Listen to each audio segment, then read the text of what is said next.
Las tecnologías de registro distribuido, las DLT, llevan años prometiendo ser la próxima gran revolución industrial.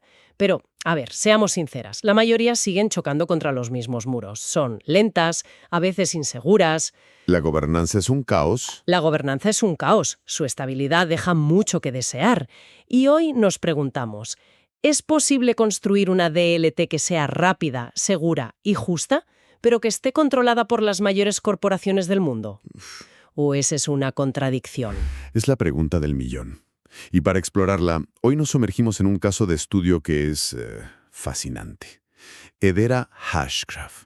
Es una tecnología que afirma, precisamente, haber resuelto esos 5 grandes problemas. Vale. Vamos a analizarla a fondo, basándonos en su documentación técnica, en artículos que la comparan con blockchain, en un informe sobre su criptomoneda, el H-Bar. E incluso vamos a tomarle el pulso al mercado, ¿no? Sí, a ver qué se cuece en foros como Binance Square. Pues la misión de hoy es sencilla. Queremos saber si esta tecnología es para tanto, si su modelo de gobierno con gigantes como Google o IBM es una genialidad o un caballo de Troya, y si realmente puede cumplir lo que promete. Así que vamos a ello. ¿Vamos? Para empezar, hay que entender que esto no es una blockchain más.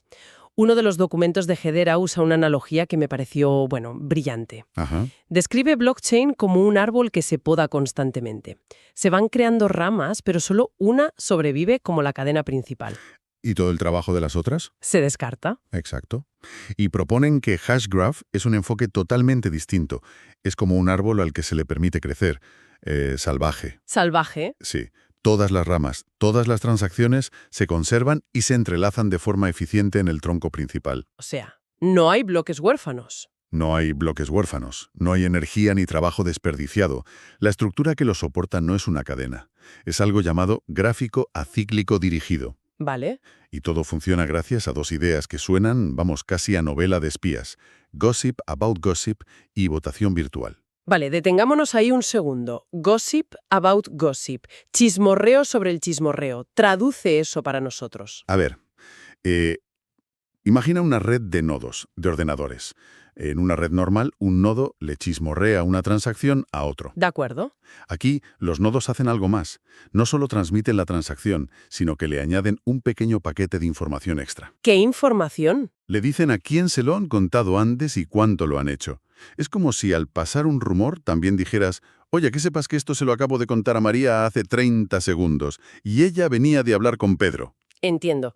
O sea, no solo se comparte la información. No, sino el historial de cómo se ha compartido esa información. Se crea una especie de, mapa genealógico de cada dato. Has dado en el clavo. Se crea un mapa increíblemente rico y detallado, con un orden cronológico perfecto de cómo fluye la información por toda la red. Y ahí es donde entra la segunda idea. Y aquí es donde entra en juego la segunda idea, la votación virtual. Que supongo que se aprovecha de ese mapa de chismorreos. Precisamente. Gracias a ese mapa tan perfecto, cada nodo puede mirar el historial y deducir con un 100% de certeza cómo votaría cualquier otro nodo sobre el orden de una transacción. O sea, sin preguntarle. Sin necesidad de enviarse un voto real. Es como saber el resultado de una elección antes de que nadie vote. No necesitan enviarse mensajes de yo voto sí o yo voto no. Porque la respuesta ya está implícita. Ya está implícita en el historial que todos comparten. Y esto, claro, ahorra una cantidad de ancho de banda y de tiempo absolutamente brutal. A ver, si lo he pillado bien. En lugar de que todos los nodos griten su voto a la vez congestionando la red, cada uno mira su mapa y piensa, vale, con esta información sé que el nodo de Google votaría que sí y el de IBM también. Exacto. Así que doy por hecho su voto. Y ya está. Exactamente. Es un consenso por deducción, no por comunicación directa. Por eso es tan eficiente. Y esa eficiencia se traduce en una de sus grandes bazas, la velocidad. Ajá. Las fuentes que hemos revisado son bastante audaces. Hablan de cientos de miles de transacciones por segundo, en teoría. Sí, con pruebas que han llegado a las 500.000. 500.000. Mientras que las blockchains más conocidas, como mucho, se mueven en el rango de 100 a 10.000. La diferencia es abismal. Y no es solo la velocidad, ojo, es la calidad de la seguridad. Hedera utiliza un estándar criptográfico llamado tolerancia sincrónica a fallos bizantinos. ¿El ABFT? ABFT. En el mundo del consenso distribuido, esta se considera, el estándar de oro de la seguridad. ¿Y qué significa eso en la práctica? ¿Por qué es el estándar de oro? Porque no es una seguridad probabilística, es una certeza matemática. Blockchain, por ejemplo, te da una seguridad que aumenta con el tiempo. Claro, cuantos más bloques, más seguro. Exacto, pero siempre es una probabilidad. ABFT significa que, una vez que la red llega a un consenso, este es final e inmutable de forma matemática. Incluso con ataques. Incluso si un tercio de los nodos de la red fueran maliciosos y estuvieran intentando sabotearla activamente. Esto no es solo un término de marketing, entonces.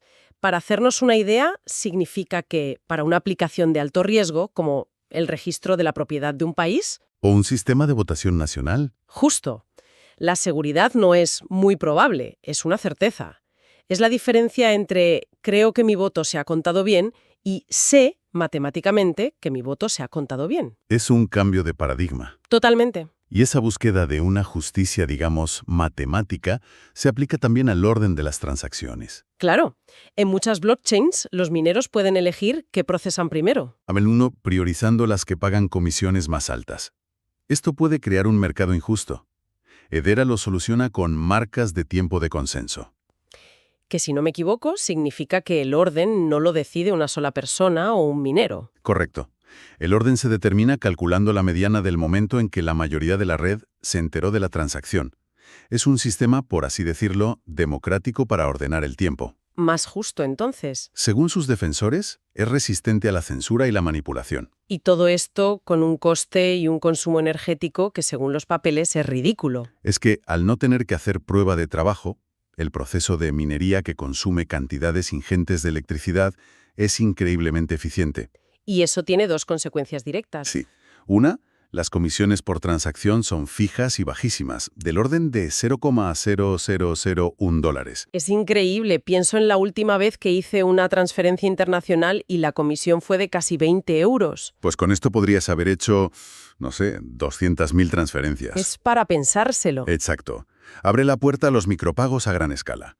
Y dos, operar un nodo no requiere un hardware carísimo, lo que en teoría facilita una mayor participación en la red. De acuerdo, tenemos esta red súper rápida y teóricamente más justa, pero todo sistema necesita un gobierno, unas reglas. Ajá. Y aquí es donde Hedera se desmarca por completo y, para muchos, entra en territorio polémico. Desde luego. Su gobernanza no reside en una comunidad anónima, sino en el Consejo de Gobierno de Hedera. Así es, y es su rasgo más distintivo. Es un consejo formado por hasta 39 organizaciones de primer nivel mundial: Google, IBM, Dell, Boeing, universidades de prestigio, bancos. Uf. El modelo, según ellos, se inspira en la estructura original de Visa. Un momento.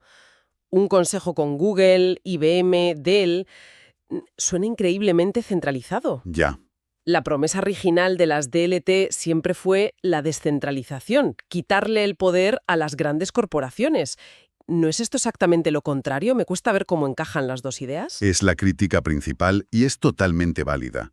La defensa de Hedera es que buscan una descentralización inteligente. Descentralización inteligente. Argumentan que, para que las grandes empresas y los gobiernos adopten esta tecnología, necesitan estabilidad, previsibilidad, y que haya alguien con nombre y apellidos detrás. Vale. Cada miembro del consejo, sin importar si es Google o una universidad, tiene exactamente un voto. Un miembro, un voto. Eso es. Los mandatos están limitados a 2 periodos de 3 años para garantizar la rotación y están distribuidos por geografías e industrias. Su objetivo es evitar que una sola entidad o país pueda controlarlo. ¿Y sobre qué votan? Pues votan sobre las decisiones que definen el futuro de la red. Las actualizaciones del código, cómo se gestionan los fondos de la tesorería de Atzbar y las políticas de la plataforma. Entiendo. La idea es tener una hoja de ruta estable. Estable y profesional, sí. Y sobre todo evitar las bifurcaciones, los forks. Los forks, esas divisiones que han creado cosas como Bitcoin y Bitcoin Cash, o Ethereum y Ethereum Classic. Y que han generado un caos tremendo en sus comunidades. Claro. Quieren garantizar a las empresas que la plataforma sobre la que construyan sus aplicaciones hoy seguirá siendo la misma dentro de 10 años, y para lograrlo usan una combinación de medidas técnicas y legales. Legales. Sí, la técnica es que cada red tiene un identificador único, así que una copia no podría hacerse pasar por la original. La legal es la más controvertida. Aquí viene la parte de las patentes, ¿verdad? Sí, el código de Hedera se puede leer y auditar por cualquiera. Es transparente, pero no es código abierto en el sentido tradicional. ¿Cómo? Hedera tiene patentado su algoritmo. Pero eso va en contra de todo el ethos del código abierto que impulsó a Bitcoin y Ethereum. Totalmente. Para muchos en esa comunidad, usar patentes para evitar forks sonaría a herejía, a una forma de control corporativo. ¿No se arriesgan a alienar a la comunidad de desarrolladores? Sin duda se arriesgan, y es un debate constante. Su argumento es que usan las patentes de forma defensiva. Defensiva. No para evitar que la gente construya sobre Hedera, sino para impedir legalmente que alguien copie el código, le cambie el nombre y lance una red competidora que fragmente el ecosistema. Es un sacrificio de la pureza ideológica del código abierto.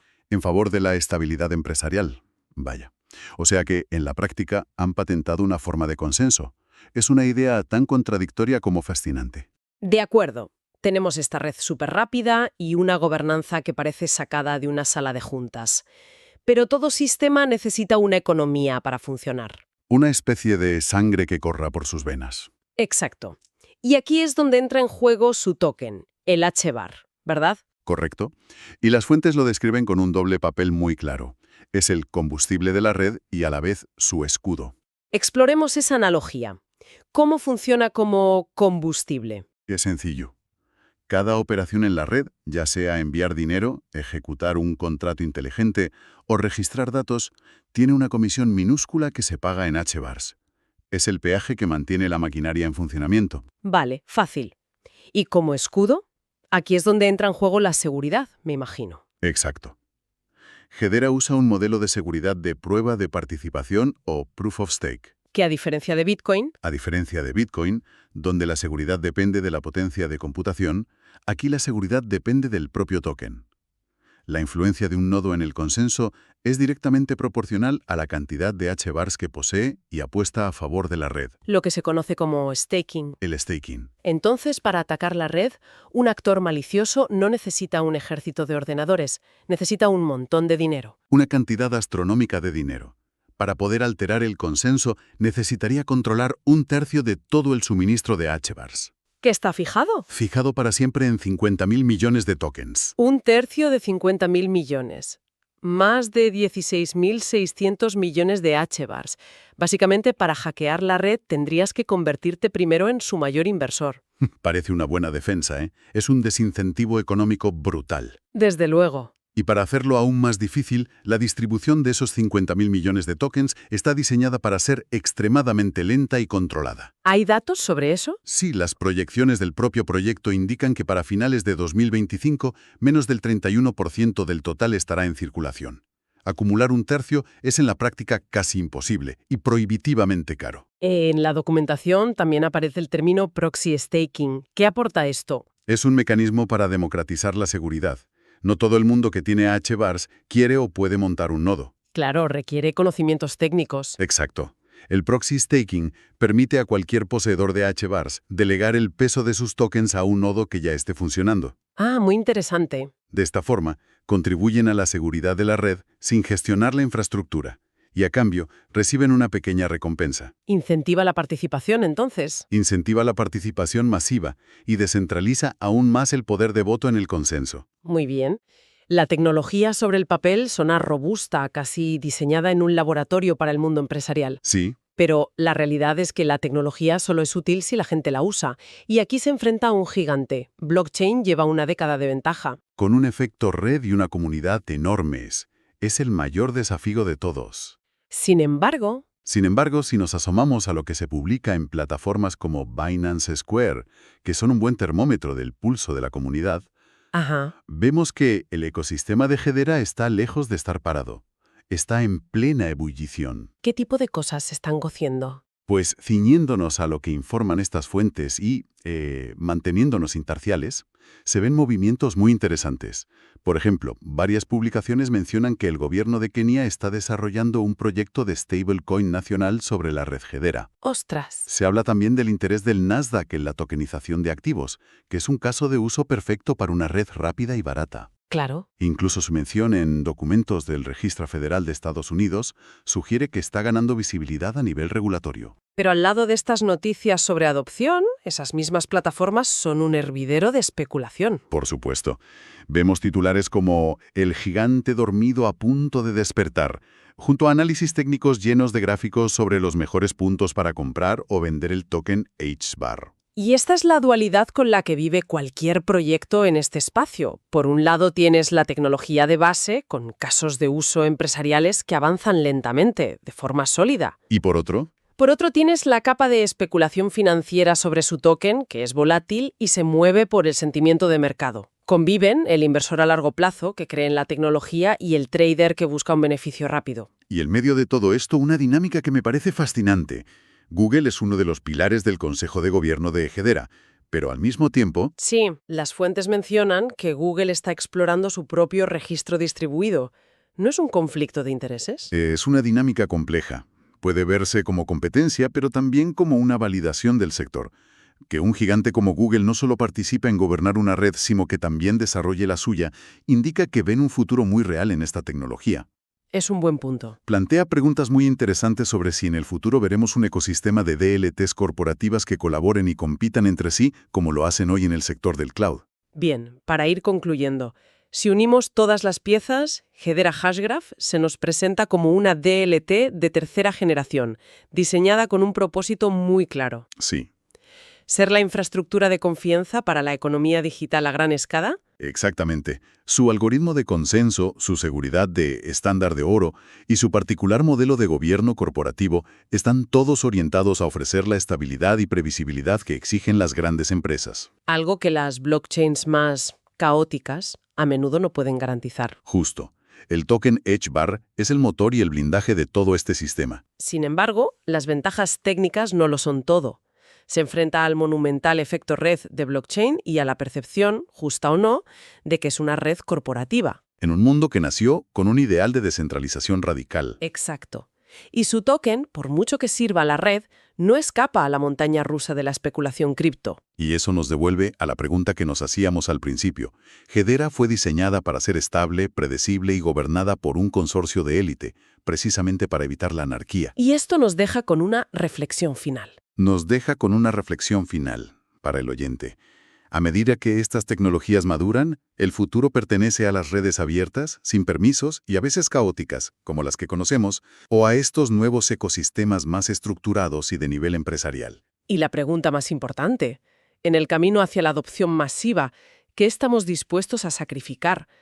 ¿La pureza ideológica de la descentralización total o la estabilidad y la confianza que demandan las instituciones? O quizás hay un punto intermedio que aún no hemos encontrado.